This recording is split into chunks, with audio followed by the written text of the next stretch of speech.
इस वीडियो में डिस्कस करूंगा term end examination ask questions for course code होगा BECE 015 जो जिसका टाइटल है elementary mathematical method in economics for IGNOU BA economics final year. ठीक है, तो यहाँ पर आप देख सकते हो कंस्ट्रक्ट करें ordinary and compensative demand function. Ordinary and compensative demand function for two goods Q1 Q2 for the utility function is the given. Assume the price of two goods P1 P2 and M is the income of consumer को denote किया गया है M से। तो ये examination आज का question है और ये 20 मार्क्स कैरी करेगा और काफ़ी टाइम से रिपीटेड होते आ रहा है। ठीक है, तो वीडियो में आगे बढ़ने से पहले आप लोगों से हमारा काइंडली रिक्वेस्ट है कि आप हमारे चैनल में पहली बार आए हैं तो सब्सक्राइब कर ही डालिए, इस तरह का अगर वीडियो एंजॉय करना है तो। ठीक है, अब मैं वीडियो में आगे बढ़ता हूँ। तो वाइटल इंफॉर्मेशन हमारा दिया गया है, दो तरह का डिमांड फंक्शन हमको निकालना पड़ेगा। पहला है कौन सा डिमांड, ऑर्डिनरी डिमांड फंक्शन जिसको मार्शलियन डिमांड फंक्शन भी कह सकते हैं। दूसरा है compensative demand function that is the Hicksian demand function, एक यूटिलिटी फंक्शन जो गिवन दिया गया है। प्राइसेस ऑफ गुड्स भी हमको मालूम है, P1 P2 गुड्स है हमारा Q1 Q2 और ये लिटिल बिट इंफॉर्मेशन पर हमको निकालना है। पहले वन बाय वन हम लोग इसका सलूशन प्रेजेंट करेंगे। तो इसमें जो इनकम हमको याद है M है, तो मैंने इसमें जो चीज़ दिया गया है यूटिलिटी फंक्शन और बजट कंस्ट्रेंट अपने से तैयार करना पड़ेगा। तो आपको ये यूटिलिटी फंक्शन जो दिया गया है U equal to 2Q1 Q2 plus, ठीक है, 2Q1 Q2 प्लस Q2, ये हमारा यूटिलिटी फंक्शन है। और बजट कंस्टेंट आप आराम से बना लोगे, budget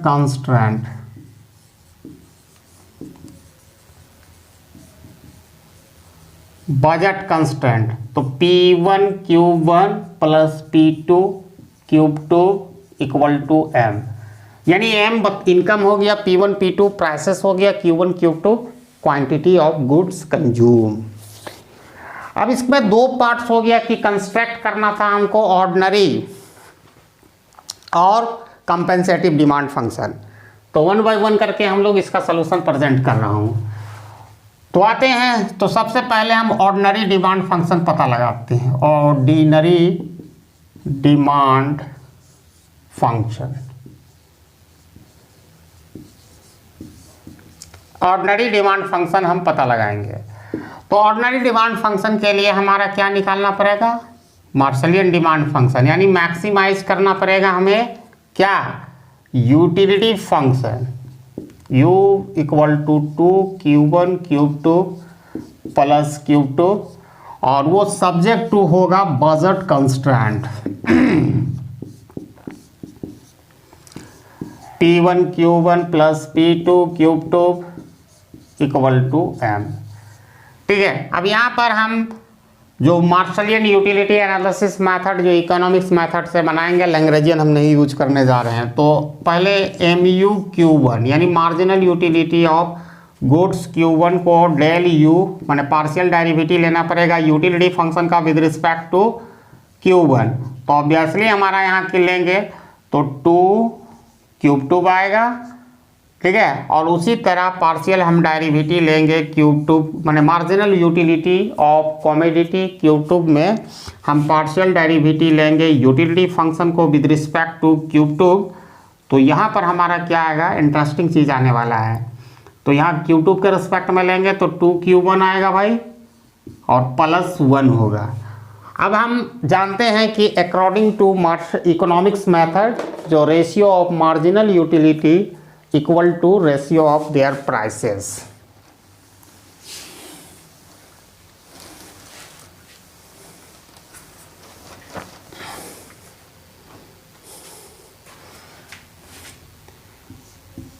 MU/Q1 by MU/Q2 equal to price P1 by P2, इसको कहते हैं, आप लिखिएगा according to Marshallian utility analysis या बाय इकोनॉमिक्स मेथड।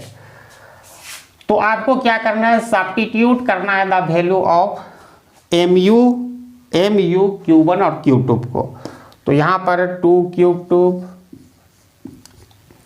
ठीक है, नीचे MU Q2 का value 2 Q1 + 1 equal to P1 by P2, ठीक है। अब क्रॉस मल्टीप्लाइकेशन करेंगे तो 2 P2 Q2, ये P2 यहाँ इससे मल्टीप्लाई होगा। अब ये इधर भी होगा, P1 को ऐसे ही रखेंगे 2 Q1 + 1, अभी मल्टीप्लाई हम नहीं करेंगे क्योंकि हमें वैल्यू चाहिए, क्या चाहिए, Q1 और Q2 का हमारा इससे वैल्यू निकालना पड़ेगा। तो वो काम में हम लोग लग जाते हैं, ठीक है। तो 2 पहले P1 2 Q1 + 1 equal to 2 P2 Q2, ये वाला चीज़ को इधर लिख दिया, बराबर है तो उधर भेज दिया। अब यहाँ पर 2 Q1 + 1 हम लिखते हैं, ये P1 उधर जाकर डिवाइड हो जाएगा 2 P2 Q2 बाय P1। अब यहाँ पर क्या है, 1 उधर चला जाएगा तो 2 Q1 equal to 2 P2 Q2 bye P1। देखो ये +1 है तो उधर जाके -1 हो जाएगा। अब यहाँ पर सॉलिड हम Q1 निकाल सकते थे, Q1 निकालते हुए सावधानी पूर्वक 1/2 से ये इंटायर टर्म मल्टीप्लाई हो जाएगा। तो हम लिख ही देते हैं 1/2 2 P2 Q2 P1 -1, ठीक है। अब इसको तुम इसमें गुना करके क्लियर कर लो, कुछ चीज़ें कट जाएंगी। तो 1/2 2 टाइम्स P2 Q2 P1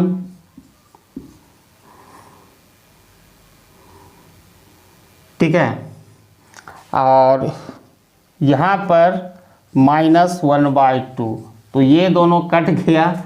अब बचा क्या तुम्हारे पास, P2 Q2 P1 -1/2, ये किसका वैल्यू है, Q1 का, ठीक है। Q1 का वैल्यू, ये 2 कट गया, ठीक है, और 1/2 वहाँ पर मल्टीप्लाई होके आ गया।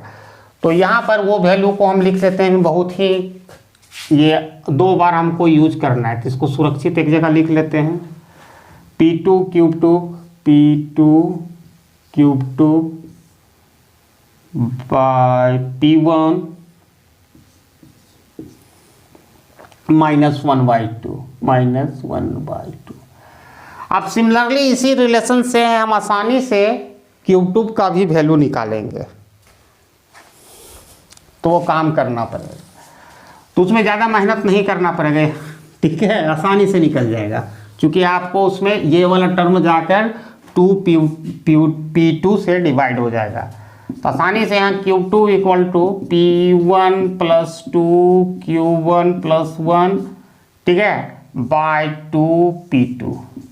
ये वाला Q2 का यहाँ रह गया, 2 P2 इधर जाके डिवाइड हो गया। तो उसको भी देखो, इसको भी मल्टीप्लाई भी कर सकते हो तुम, मर्जी, बाद में भी करेंगे, कोई दिक्कत नहीं है।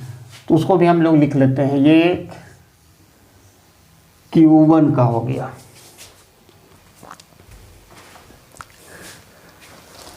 अब Q2 का भी वैल्यू हम लिख के रख लेते हैं, बाकी तो साधारणता काम करना है। Q2 equal to P1 2 Q1 + 1 bye 2 P2, ठीक है। अब यहाँ देखते हैं 2 P2, तो यहाँ P2 सट रहा है, इसलिए बढ़िया से लिख देता है फ्रेश से। हाँ, यही चीज़ हो गया वहाँ पर। अब हमको क्या करना है कि हम कहाँ पर इंटरेस्टेड है, ऑर्डिनरी डिमांड फंक्शन, यानी सब्स्टिट्यूट करना पड़ेगा वैल्यू ऑफ Q1 Q2 को बजट कंस्ट्रेंट में in order to have the ordinary demand function या Marshallian demand function for goods Q1 Q2, ठीक है। तो वो हम लोग काम करने जा रहे हैं।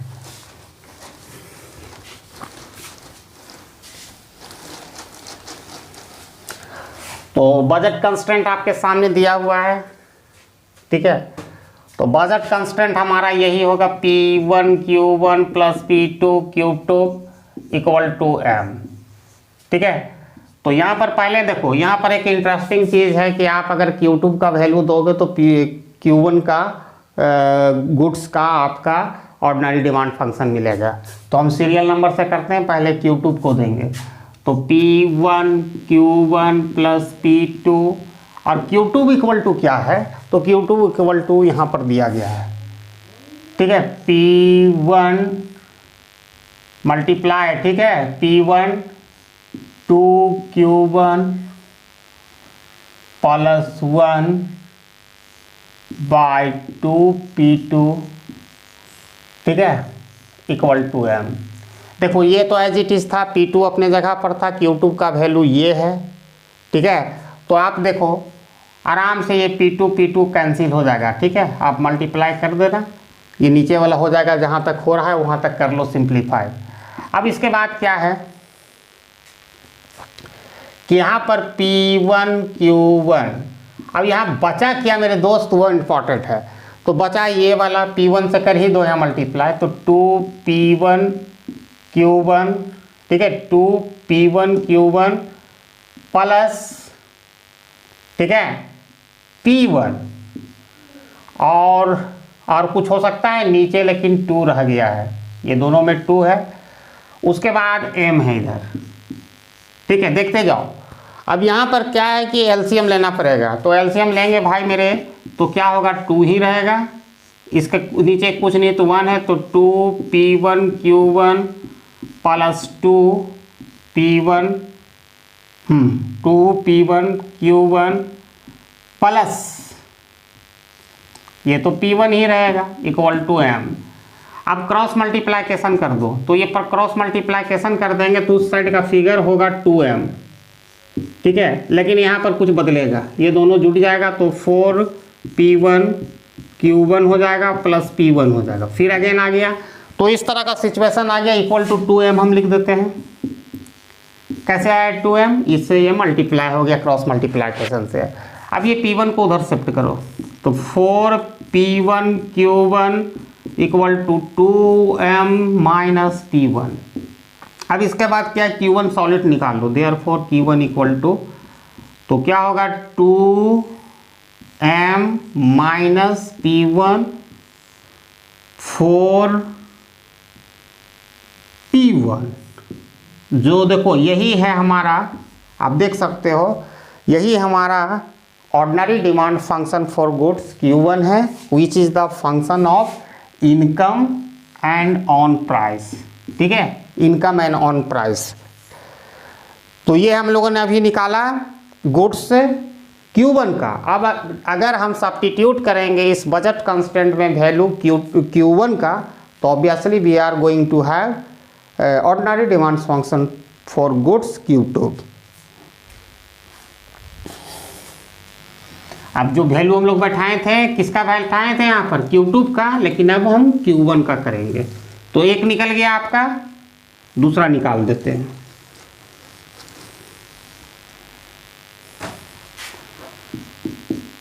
P1, अब Q1 का वैल्यू देखो, ये खूबसूरत सा लंबा चौड़ा वैल्यू है, सारा लिखो, P2 Q2 P1 माइनस 1/2। अब यहाँ पर भी होगा, देखो ये तो हो गया P1 और Q1 का plus P2 Q2 equal to M। अब यहाँ पर क्या है कि देखो इसमें भी मल्टीप्लाई कर देंगे, तो P1 रहने दो, P2 Q2 और नीचे फिर P1 रहेगा, और यहाँ पर P1/2 हो जाएगा, और ये रहेगा as it is P2 Q2 equal to M। अब यहाँ देखो P1 कैंसिल, ये दोनों जुट जाएगा आपस में, तो बन जाएगा 2P2 Q2 और ये minus P1/2 equal to M। अब इसको शिफ्ट कर दो उधर, तो हो जाएगा 2P2 Q2 equal to M plus P1/2। अब यहाँ ऑब्वियसली Q2 निकालेंगे तो ये उधर जाकर 2P2 डिवाइड हो जाएगा, तो लिख सकते हैं 1/2P2 bye M plus P1/2। तो ये अंदर में आप एलसीएम ले सकते हो, तो इसको हम इस तरह लिख सकते हैं 1/2P2 और m का एलसीएम ले लेंगे तो 2 हो जाएगा और 2m प्लस p1 हो जाएगा। अब ये क्या, अब इसको मल्टीप्लाई कर देंगे तो 2m प्लस p1, ठीक है, और 2 2 4 हो जाएगा p2। तो देखो ये जो निकला है ordinary demand function for goods Q2 which is the function of income of consumer on price and price of related goods पर भी ये निर्भर करता है। इसमें मतलब गुड्स सब्स्टिट्यूटिबिलिटी भी है इस गुड्स में, दोनों प्राइसेस का है। तो ये था हमारा कंप्लीट सोल्यूशन फॉर 10 नंबर्स था construct of ordinary demand function.